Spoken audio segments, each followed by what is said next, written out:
and welcome to A Taste of Torah. I'm Rabbi Gavi Ruit, and our Torah portion this week is Parashat Vayeitzei. This week's portion spans 20 years in the life of Jacob. It begins as he is fleeing from his brother Esau, who is in a murderous rage because Jacob has pilfered both his birthright and his blessing. He ends up at the home of his uncle Laban, his mother's brother. Laban has two daughters, Leah and Rachel, and Jacob immediately falls in love with the younger Rachel. He works for Laban 7 years in order to marry her, but on their wedding night, Laban tricks Jacob by switching Rachel for Leah. So Jacob works another 7 years in order to marry Rachel as well. It's hard not to see Laban's trickery as poetically just, given Jacob's own trickery when he stole Esau's blessing. But before he marries either sister, our text makes an unusual comment.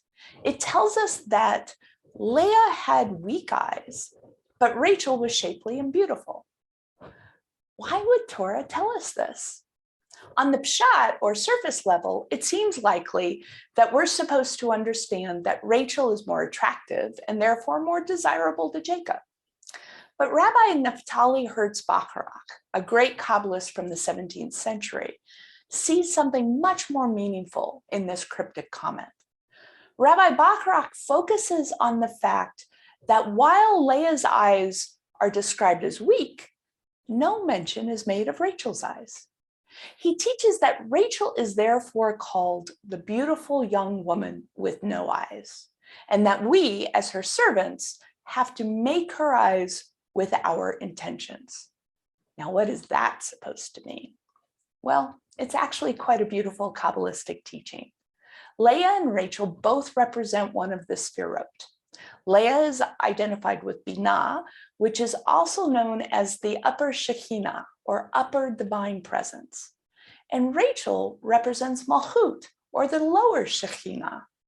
In the Sefirot system, the lower Shekhinah is God's presence in this world. So Rachel comes to personify the presence of God in our world. And the presence of God in this world cannot see because she has no eyes.